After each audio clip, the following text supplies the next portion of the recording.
Baik, Assalamualaikum warahmatullahi wabarakatuh. Selamat pagi, Om Swastiastu, Namo Buddhaya, salam kebajikan. Teman-teman semuanya, ya kenalin, aku Bimo Haji Nugroho ya, alumni dari FPK UB tahun 2020. Di sini kemarin diminta untuk ini ya, ngasih terkait dengan poster ilmiah. Jadi bagaimana kita memvisualisasikan gagasan itu melalui poster ilmiah seperti itu. Karena kita kalau bikin poster kadang memang tidak seimbang teman-teman ya antara grafisnya sama isinya seperti itu. Dan kemarin saya sempat ini ya meriset beberapa poster itu dari poster timnas khususnya dari tahun tahun 2017-18 sampai dengan tahun 2020 kemarin, dan bahkan 2021 itu yang saya coba sendiri seperti itu. Nah, di sini nanti akan saya berikan pengalaman itu kepada teman-teman semuanya. Nah, ini sedikit profil singkat saya di pengalaman keilmiahan, dan saya sekarang jadi mentor bidang Science Tech di Science Center Indonesia. Tentunya teman-teman semuanya udah tahu ya. Nanti kalau mau cari kelas, mau cari bimbingan riset bisa di Science Center Indonesia, dicari di IG-nya ada science_hunter. Oke. Ini terkait dengan poster. Jadi saya berikan definisi secara umum terlebih dahulu. Di mana poster ini merupakan media teman-teman ya. Itu media cetak dan digital. Jadi dia itu dua bentuk. Ada yang cetak sama digital. Kalau cetak seperti pada gambar sebelah itu ya. Jadi dia nanti dipamerkan gitu. Teman-teman kalau biasanya ikut lomba-lomba mungkin di luar negeri ya, ada exhibition, ada invention. Nah, itu kan nanti ada pameran. Nah, hampir sama seperti itu. Kemudian di Pimnas seperti itu lagi gitu. Jadi kurang lebihnya sama seperti itu teman-teman. Jadi bagaimana kita memvisualisasikan gagasan kita dalam bentuk media cetak maupun digital. Kalau digital biasanya teman-teman sering melihat kayak lomba-lomba gitu, lomba poster seperti itu ya, terus dipamerkan melalui Instagram atau mungkin ada semacam website atau platform khusus di mana itu mempamerkan poster-poster hasil karya daripada peserta seperti itu. Nah, di sini teman-teman ketika membuat poster ini ada beberapa hal yang dituliskan dalam poster itu teman-teman ya. Itu bisa ide gagasan atau bisa juga hanya sekedar penyampaian informasi kegiatan. Jadi tidak sama antara poster-poster yang dibuat seperti itu, dan ini bergantung pada jenis-jenis posternya. Nah, jenis-jenis poster ini itu ada 3 teman-teman ya, saya bagi jadi 3. Ada poster ilmiah, ada poster event, dan ada poster infografis. Dimana di sini saya kasih contoh terkait dengan poster itu sendiri. Nah, bisa kalian lihat teman-teman semuanya ya, di sini ada 3 poster. Ada poster ilmiah, ada poster event, sama poster infografis.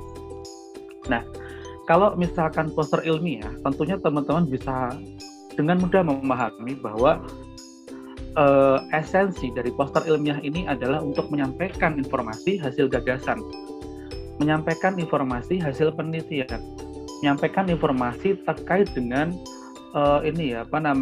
sebuah ide, di mana ketika dituliskan dalam poster, ketika divisualisasikan dalam poster, dia lebih menonjolkan esensi isi atau esensi dari hasil penelitiannya seperti itu. Dan dia berimbang teman-teman.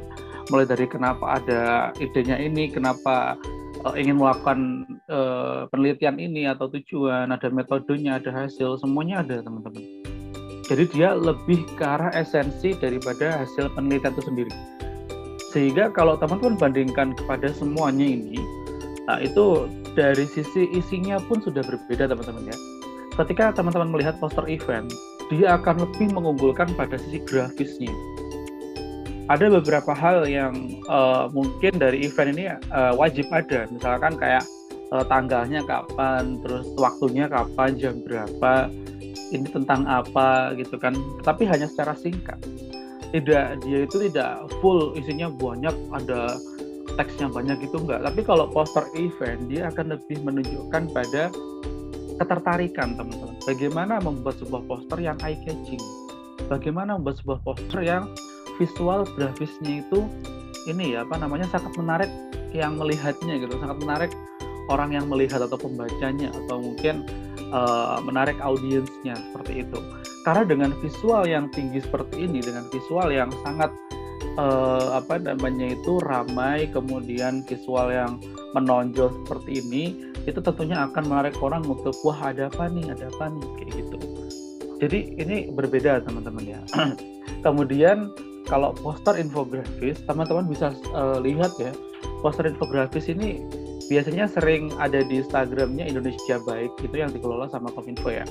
Jadi di situ ada banyak banget infografis terkait dengan informasi teman-teman. Kalau poster infografis ini jelas sekali ya teman-teman, dia poster yang berisi informasi dalam bentuk grafis, tetapi berbeda dengan ilmiah kayak gitu. Meskipun dia punya infografis, dia punya informasi esensial, tetapi ketika esensi dari isi poster itu sendiri itu jauh berbeda. Ini untuk yang infografi ini tidak detail daripada si poster ilmiah. Dia hanya sekedar memberikan informasi singkat seperti itu, dan dia satu fokus lah seperti itu. Bisa dilihat sendiri, ada ini dari Indonesia Baik itu ada mekanisme seleksi P3K guru tahap 2. Ini bagaimana teknisnya? Itu kan hanya sekedar memberikan informasi sederhana teman-teman. Tidak sedetail daripada poster ilmiah seperti itu, meskipun konteksnya sama-sama informasi kayak gitu. Dia lebih menekankan pada hal-hal yang sudah ada mungkin ya seperti itu, atau mungkin berita terbaru kah. Nah itu mohon maaf teman-teman, ada sponsor lewat ya. Nah jadi kalau infografis ini lebih menekankan pada informasi terbaru atau informasi yang ingin disampaikan seperti itu. Jadi saya harap dari sini teman-teman bisa membedakan gitu ya. Nanti kalau teman-teman membuat sebuah poster untuk lomba, jangan sampai teman-teman lebih tinggi unsur grafisnya daripada teman-teman menonjolkan beberapa poin-poin seperti latar belakang, tujuan, dan sebagainya. Karena dari sini teman-teman sudah bisa melihat ya perbedaan secara jelas antara poster event, poster ilmiah, sama poster infografis. Seperti itu. Nah, di sini teman-teman, saya memberikan beberapa struktur ya terkait dengan poster ilmiah itu sendiri. Yaitu kalau teman-teman lihat di samping sebelah kiri, ini poster yang kemarin sempat menang ya teman-teman. Itu sempat menang. Kemarin itu dapat ini ya perunggu teman-teman di Bimnas. Nah, ini posternya lebih menekankan pada kelengkapan isi, gagasan, dan ide. Kalau teman-teman lihat di sini, dia tidak ramai dari poster event tadi. Dia hanya menonjolkan beberapa part saja. Misalkan gambar alat, kemudian juga gambar sinergi antara petani dengan mahasiswa seperti itu teman-teman. Dan itu yang grafis yang diunggulkan, tetapi tidak menghabiskan space daripada part-part yang lain seperti itu. Kalau teman-teman lihat dari atas ya, dari atas ini ada logo penyelenggara teman-teman. Logo penyelenggara ini wajib sekali. Tolong diingat-ingat bahwasannya ketika teman-teman mencantumkan logo penyelenggara itu urutannya dari kanan teman-teman ya.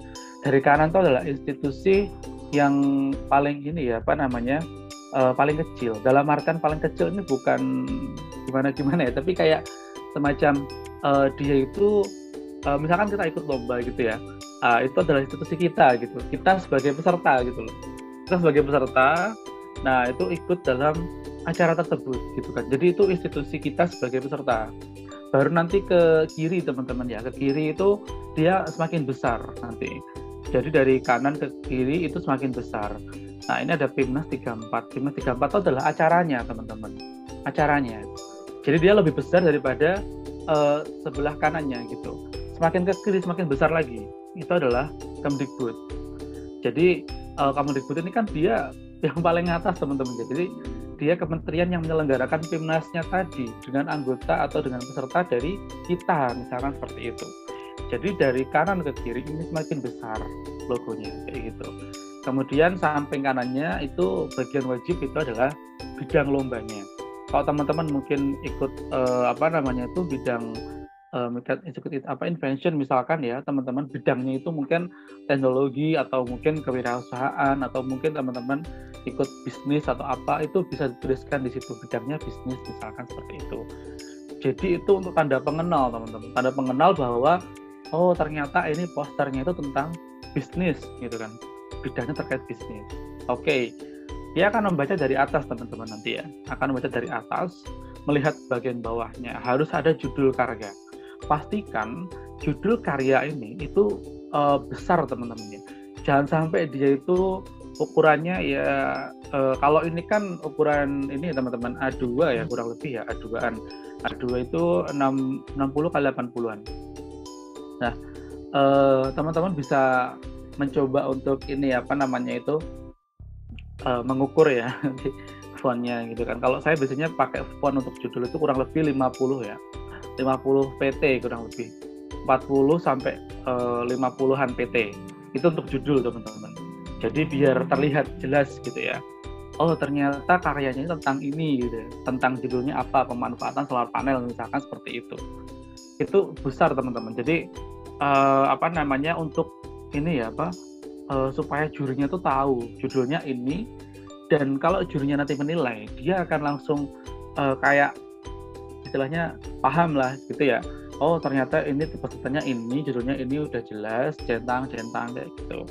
Terus bawahnya ada latar belakang ini bisa dibuat poin-poin teman-teman ya, sesingkat mungkin, terus dikasih gambar juga boleh terkait latar belakangnya. Kemudian bawahnya ada tujuan ini jangan sampai teman-teman buat tujuan di poster itu panjang teman-teman, jangan sampai membuat tujuan itu dibuat poin-poin yang sangat banyak. Tujuan kalau bisa di poster itu diringkas. Jadi buat dia itu tujuannya satu paragraf singkat aja. Jangan banyak-banyak, jangan sampai ada poin-poin panjang. Karena nanti kalau dia terlalu pada poin-poin, nanti itu akan ini ya menghabiskan space-nya. Padahal judul ini menurut saya juga kurang esensial teman-teman. Kalau kita melihat konteks poster itu harus melihat beberapa aspek yang lain seperti itu. Jadi dibuat singkat saja, ringkasan lah gitu. Terus metode ini wajib ada, itu setelahnya teman-teman, setelah tujuan. Jadi kalian nggak perlu mencantumkan rumusan masalahnya ini, itu nggak perlu teman-teman. Kalian cukup langsung latar belakangnya apa, tujuannya apa, metodenya itu apa. Metodenya harus ada waktunya ya, waktu pelaksanaannya kapan, terus langkah-langkah tahapannya seperti apa. Kayak gitu, itu wajib ada. Kemudian hasil, kalau kalian lihat teman-teman, di sini untuk proporsi hasil dengan cara kerja alat dia besar, lebih besar daripada proporsi dari proporsi daripada bagian-bagian yang lain, misalkan metode, tujuan, atau belakang, dia pasti lebih besar hasil, karena kita sudah penelitian teman-teman, jadi hasil ini wajib sekali dia kita tampilkan dengan semaksimal mungkin kayak gitu, dan dia harus punya ciri khas. Kalau kalian lihat dia kan berbentuk tabel, tapi tabelnya kan warnanya agak berbeda teman-teman ya. Jadi ini untuk menarik perhatian daripada si juri tadi. Ada yang paling berbeda daripada yang lain tuh apa saja, kita harus bisa meng-highlight itu semua kayak gitu. Kalau kalian lihat di sini latar belakangnya ada highlight-nya, hasil ada highlight, cara kerja sama kesimpulan. Ini adalah bagian-bagian penting daripada poster yang harus kita berikan sesuatu berbeda kayak gitu. Lalu setelah hasil itu kita tambahkan cara kerja alat. Nah ini macam-macam teman-teman. Jadi saya membuat contohnya ini adalah dari tema teknologi. Tapi kalau misalkan teman-teman di sini terkait dengan ini ya terkait dengan kewirausahaan atau terkait dengan bisnis, teman-teman bisa mengganti cara kerja alat ini dengan analisis keuangan. Jadi ini bisa disubstitusi seperti itu teman-teman. Jadi nggak harus cara kerja alat gitu kan, tapi bisa diganti dengan analisis keuangan. Ini akan mengikuti tema atau bidang daripada ide teman-teman seperti itu. Jadi nggak harus paten seperti ini, nggak, tapi disesuaikan saja kayak gitu. Bisa diganti dengan analisis keuangan. Lalu ada spesifikasi alat atau keunggulan karya. Misalkan teman-teman di sini ada bisnis, teman-teman tentunya akan mencantumkan keunggulan dari bisnis atau keunggulan daripada idenya teman-teman. Itu bisa ditambahkan di situ. Tidak harus spesifikasi alat, tapi setelah analisis keuangan, teman-teman bisa menambahkan keunggulan karyanya itu apa, kayak gitu. Lalu ada kesimpulan, ucapan terima kasih ini opsional teman-teman ya. Ucapan terima kasih itu opsional karena dia sifatnya kayak supporting. Jadi kalau ada ucapan terima kasih itu kayak rasanya kita berterima kasih kepada yang ini apa namanya tuh yang membuat seperti itu.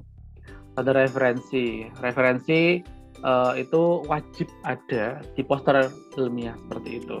Bahkan menurut saya sebenarnya semua poster tuh wajib ada referensi teman-teman ketika kita mengambil karya outside-nya gitu kan.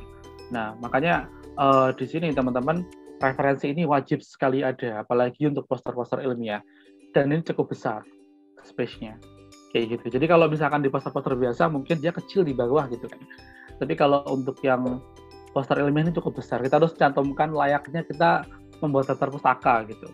Jadi di referensi ini nanti teman-teman harus mencantumkan, misalkan di bagian poster teman-teman mengambil sitasi atau mengambil sebuah teori atau kayak sumber dari jurnal atau lainnya, teman-teman harus mencantumkan dalam referensi itu kayak gitu. Lalu bagian bawah ada foto tim penyusun sama kontak details. Nah, foto penyusun ini saya sarankan teman-teman jangan ini ya digabung jadi satu gitu loh. Jadi kayak tumpukan candi gitu, jangan. Saya sarankan teman-teman kalau bikin foto tim penyusun, buatlah satu-satu, jangan kok tumpuk kayak candi, jangan. Saya sarankan satu-satu karena dia akan lebih make sense, terutama untuk masing-masing orang akan kelihatan, kemudian juga lebih rapi seperti itu. Lalu kontak details ini bisa email, WA, terus sama alamat teman-teman, atau mungkin itu alamat produknya atau produksinya seperti itu. Nah, kalau misalkan WhatsApp-nya, misalkan itu cukup private atau cukup bersifat privasi untuk teman-teman, itu bisa tidak dicantumkan, cukup email saja, kayak gitu.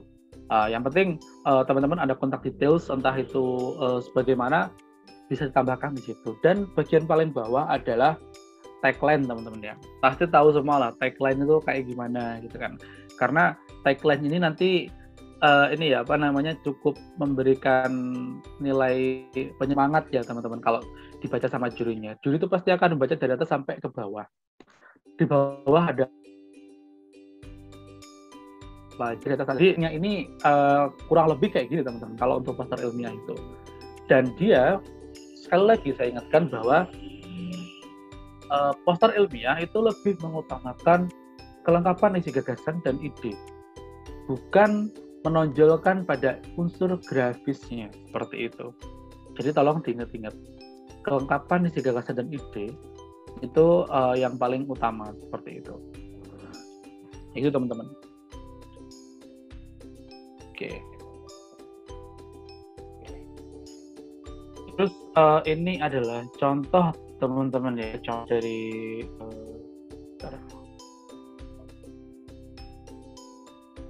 ini adalah contoh untuk teman-teman ini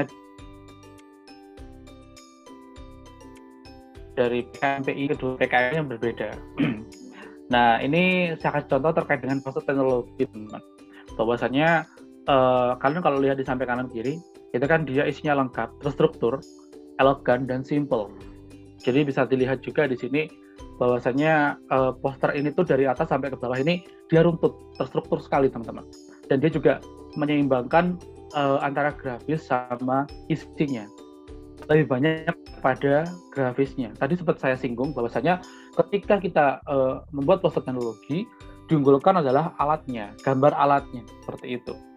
Maka dari itu di sini gambar alat besar, tetapi teman-teman tetap yang utama adalah isinya.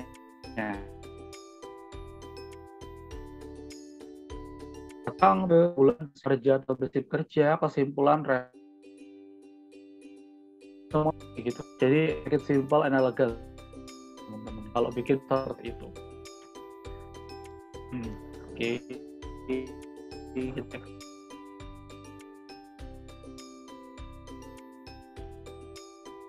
Ini sih MK ya, bisa ditonton kayak gitu. Ini sumbernya ada di Timnas UGM 2020.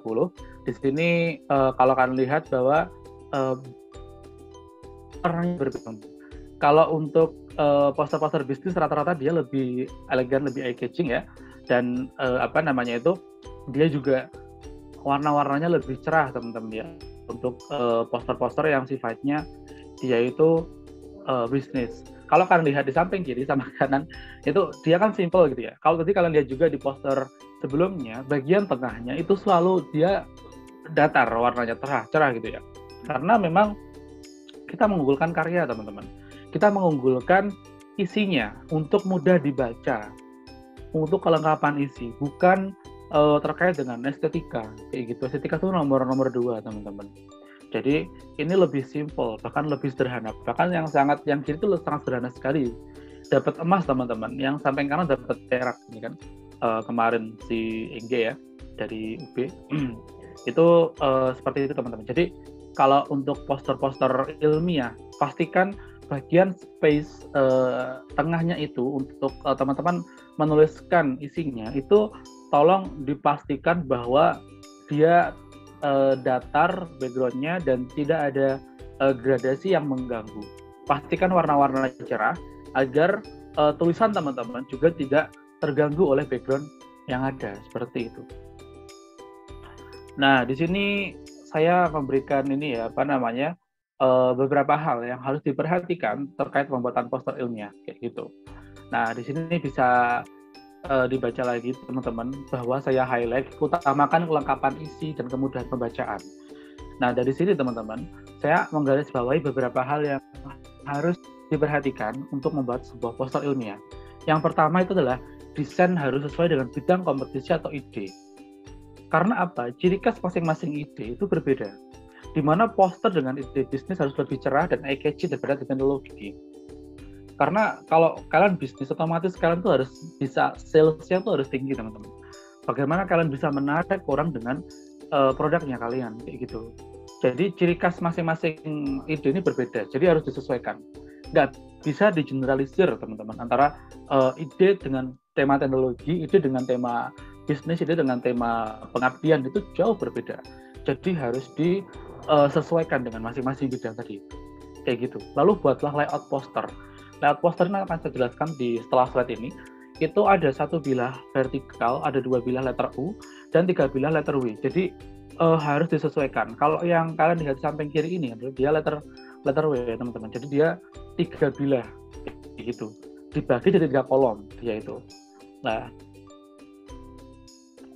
layout ini akan sangat berpengaruh besar terhadap penilaian daripada juri. Juri itu akan memainkan tangannya, teman-teman. Jadi dia itu akan kayak membuat rute gitu dari atas sampai ke bawah ke samping kanan. Dia akan buat rute. Ini arah pembacaan posternya kemana ya? Dia akan melihat itu dan itu akan jadi penilaiannya dari jurinya. Karena saya melihat sendiri ketika penilaian poster itu seperti itu dari jurinya langsung kayak gitu, teman-teman ya. Kemudian font tidak boleh lebih dari 2 jenis. Jangan sampai menggunakan font lebih dari 2 jenis, teman-teman. Jangan menggunakan handwriting font juga. Itu gunakan sans serif. Sans serif itu adalah font-font tegak. Kalian bisa lihat di samping kirinya poster dari tadi kan fontnya nggak ada yang aneh, teman-teman ya. Paling yang jadi berbeda konteks kayak gitu. Nah, font-fontnya itu kayak yang kalian lihat di sini, poster-poster font-font tegak gitu ya. Dia nggak terlalu mengganggu lah. Kayak gitu ya, untuk pembacaan juga masih normal kayak gitu. Lalu gunakan free font, teman-teman. Jadi kalian bisa download free license font ini ada di fonts.google.com. Tapi selalu bacalah lisensinya sebelum mendownload dan memakai kayak gitu. Tapi rata-rata fonts di Google ini mereka lebih free license, teman-teman, seperti itu. Lalu gunakan grafis yang bebas lisensi. Nah, jadi gunakan grafis itu bisa pembuatan sendiri atau download free license yang license-nya adalah public domain. Kalau public domain ini dia bisa CC0 jenis licensing-nya. Dia free for commercial use and free for personal use, free to edit and etc. Jadi kita bisa gunakan itu untuk atau teman-teman bisa juga beli licensing-nya seperti itu. Jadi kalau bisa ini ya posternya bebas lisensi seperti itu, karena di penilaian poster itu kan ada teman-teman di formnya itu kriterianya bahwa poster harus bebas copyright kayak gitu kan, jadi harus dipastikan seperti itu kayak gitu teman-teman. Ini yang harus diperhatikan oleh teman-teman, bahwa desain harus menyesuaikan dengan bidang kompetisi atau idenya, lalu buatlah layout poster dengan cermat, sesuaikan dengan tadi ya bidang kompetisinya, karena masing-masing bidang pasti akan punya layout yang berbeda kayak gitu. Lalu fontnya benar-benar 2, fontnya tegak, sans serif jenisnya, terus gunakan free font sama bebas license grafis kayak gitu. Nah, ini adalah contoh teman-teman ya. Di sini kalau kalian lihat, kita melihat poster itu menilai pasti akan melihat layoutnya dulu, ditarik dari atas ke bawah. Layoutnya 1 bilah, 2 bilah, atau 3 bilah gitu kan, mesti kayak gitu. Nah, kalau yang layout 1 bilah ini dia vertical down teman-teman, jadi dari atas ke bawah pembacaannya. Dia nggak ada pembagian atau partisi kanan kiri, jadi dia dari atas langsung ke bawah satu garis. Dia punya ruang yang sangat besar teman-teman. Untuk foto-foto, untuk visual tuh dia punya cukup besar dan sangat mudah dibaca. Untuk dari atas ke bawah sangat mudah dibaca, karena apa? Rutenya enak teman-teman ya, dari atas ke bawah enak. Terus semua objek proporsional dan merata. Jadi space yang besar itu digunakan untuk pemerataan visual hasil gagasan. Dan membacanya tentunya dari atas sampai ke bawah, runtut. Tidak ada belokan, tidak ada kemana-kemana, tidak ada. Jadi langsung dari atas ke bawah. Kayak gitu. Jadi rutenya lebih enak untuk dibaca. Itu kalau yang layout 1 bilah. Tetapi ya sesuaikan teman-teman ya dengan isi daripada punya teman-teman. Kontennya seberapa kayak gitu. Nah, ini kalau yang 2 bilah, layout 2 bilah letter U. Jadi kalau teman-teman lihat di sini dia ruangnya lebih besar teman-teman memang. Nah, jadi kalau yang sama 1 bilah itu hampir sama besarnya itu. Nah, terus dia lebih mudah dibaca. Jadi perbedaannya kayak itu, sangat mudah, lebih mudah kayak gitu. Jadi dia dari atas ke bawah naik letter U seperti itu. Kemudian dia juga fokus hasil dan visual produk seperti itu. Lalu pembacaannya sistem letter U kayak gitu.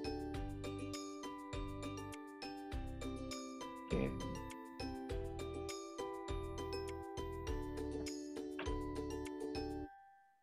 Bentar. Oke, jadi untuk yang apa namanya itu layout 2 bilah ini teman-teman, ini dia nanti pembacaannya dari latar belakang itu ya, dia ke bawah, terus dia akan naik ke atas ke bagian cara kerja alat seperti itu. Jadi dia ini kalau untuk yang letter U ini 2 bilah ini, dia lebih fokus pada hasil dan visual produk. Jadi diutamakan pada ini ya, karena jalan hasil sama visual produknya. Kalau yang satu tadi, dia kan lebih merata teman-teman.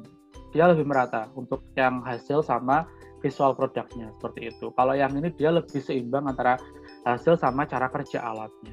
Kayak gitu, sama produknya. Oke, terus. Bentar. Nah, ini. Kalau yang ini adalah layout 3 bilah teman-teman dengan letter W. Jadi bentuknya kayak huruf W gitu. Nah, dia ruangnya lebih kecil teman-teman, karena sedikit space ya untuk foto dan visual produk kayak gitu. Jadi dia lebih apa namanya, jadinya kecil-kecil gitu untuk apa namanya, pemaparan isinya kayak gitu. Nah, jadi kalau untuk yang apa namanya letter W ini atau 3 bilah ini, dia 3 kolom. Jadi nanti untuk apa namanya, pemaparannya dia akan jadi lebih kecil-kecil. Tapi dia fokus rincian hasil gagasan teman-teman. Jadi bener-bener isinya itu terperinci gitu. Jadi nggak apa namanya, nggak ini ya, kayak apa namanya itu apa namanya, nggak kayak tadi ya. Dia kan punya apa, space yang banyak gitu kan. Kalau ini tuh masih kecil-kecil. Paling fontnya berapa ya? Kalau ini paling sekitaran 14-an ya teman-teman. 14-an fontnya itu rata-rata 12-14-an lah. Kurang lebih sebesar itu ya. Kalau untuk yang satu bilah tadi itu hampir sama. Kalau yang dua bilah itu dia masih bisa sampai font 16. Kalau kan lihat itu kan jauh berbeda teman-teman. Untuk yang ini latar belakang tulisannya kan berbeda ya sama yang tadi. Itu kan dia lebih besar yang ini, yang dua bilah. Yang satu bilah dia lebih kecil. Jadi satu bilah sama 3 bilah tadi itu ukuran fontnya hampir sama. Nah kalau yang dua bilah ini lebih menonjolkan pada space yang besar tadi dimanfaatkan dengan makanya rata-rata untuk PKMK atau untuk poster-poster bisnis dia pasti akan memakan space yang cukup besar karena rinciannya pasti banyak, ada strategi pemasaran, ada inovasi keunggulan, ada analisis proyek, ada potensi pengembangan, ada strategi pemasaran, macam-macam pokoknya dia banyak banget. Keuangan analisis juga harus ada kayak gitu kan. Jadi space-nya butuh banyak kayak gitu. Jadi rata-rata untuk yang bisnis ini dia lebih mengarah pada kerincian atau tingkat kepadatan daripada isinya seperti itu. Oke. Nah, ini untuk tips pembuatan poster ilmiah dari saya teman-teman ya. Bermainlah intuisi.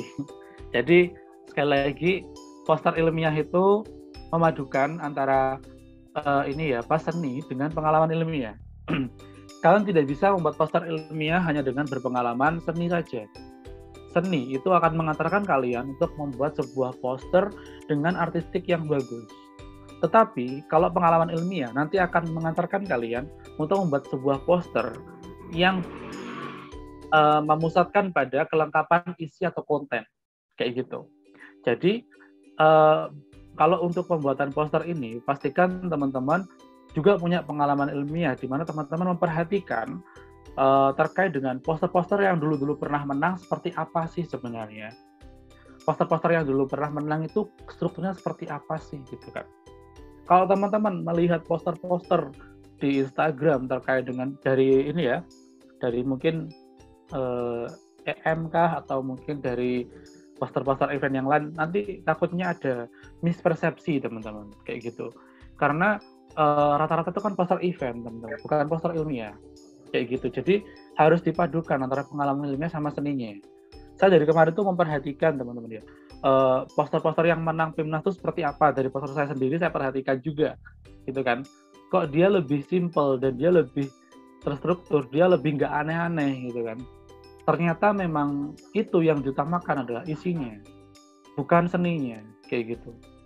Seni mungkin nanti dia akan mempercantik, tetapi dia lebih minor daripada si keilmiahannya seperti itu. Jadi harus diseimbangkan antara artistik dengan kelengkapan konten kayak gitu. Ikuti intuisi dan hati. Kadang mohon maaf itu kadang dosen saya mungkin sudah sesuatu gimana itu mungkin belum memahami terkait dengan esensi daripada poster ilmiah, khususnya dari poster ilmiah, atau mungkin tidak memahami dari keseimbangan ruang dalam penggunaan sebuah seni, desain grafis, pasti akan ngasih revisi aneh-aneh. Kalau udah revisi aneh-aneh, itu nggak sesuai. Jadinya keseimbangan antara artistik dengan isinya tuh ketimpang teman-teman, kayak gitu. Jadi itu yang harus diperhatikan. Tetapi ikuti intuisi dan hatinya, kayak gitu. Lalu lihatlah karakter jurinya. Karakter juri akan sangat berpengaruh terhadap penilaian poster. Ini sudah saya buktikan. Kalau jurinya muda, mereka pasti akan cenderung suka yang ramai, suka yang artistik. Tapi kalau jurinya lansia, bapak-bapak gitu ya, atau ibu-ibu yang sudah tua, kok mbak-mbak sih, itu pasti mereka cenderung sangat simple permintaannya. Dan mereka pengennya, ya kayak tadi teman-teman, sederhana, mudah dibaca, lengkap, udah gitu aja. Gitu. Kayak gitu pasti mintanya. Kalau jurinya masih muda, pasti sukanya yang rame-rame, yang warnanya gradasinya banyak, kayak gitu kan. Pasti kayak gitu. Jadi karakter juri tolong dilihat. biasanya juri-juri PIMNAS atau juri-juri lomba teman-teman ini kira-kira muda-muda nggak kira-kira kayak gitu, atau udah tua, nanti tolong diperhatikan. Terus penuhi ciri khas ide bidang. Jadi pola dari masing-masing layout poster itu akan bergantung juga pada bidang yang diampu oleh teman-teman. Jadi kalau misalkan teman-teman di sini bidangnya bisnis, sesuaikan layoutnya dengan bidang bisnis. Jangan teman-teman menyamakan layout bidang bisnis dengan bidang teknologi. Apalagi dengan riset. Waduh.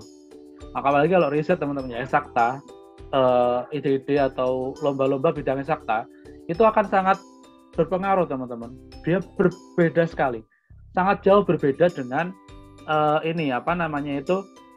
struktur dari karakter atau ide-ide yang lain kayak gitu. Jadi kalau riset eksakta itu pasti isinya rata-rata banyak teksnya, jarang sekali yang ada grafisnya dikit-dikit, itu jarang. Karena dia ada banyak hal yang harus dicantumkan teman-teman kayak gitu. Jadi harus diperhatikan seperti itu teman-teman ya. Tolong penuhi ciri khas masing-masing bidang, terus bermainlah intuisi, lihat karakter dari jurinya, seperti itu. Nah, oke. Ini pesan dari saya, teman-teman. Pokoknya kalau lomba poster ilmiah itu lomba apapun, kerjaan apapun, silahkan semua akan tetap mustahil sebelum melakukan hingga akhir. Tolong diingat ini ya. Semangat, usaha dan doa itu akan merubah segalanya. Jadi semangat buat teman-teman, lakukan semuanya hingga akhir, karena itu akan tetap mustahil bisa begitu, tapi ternyata juga.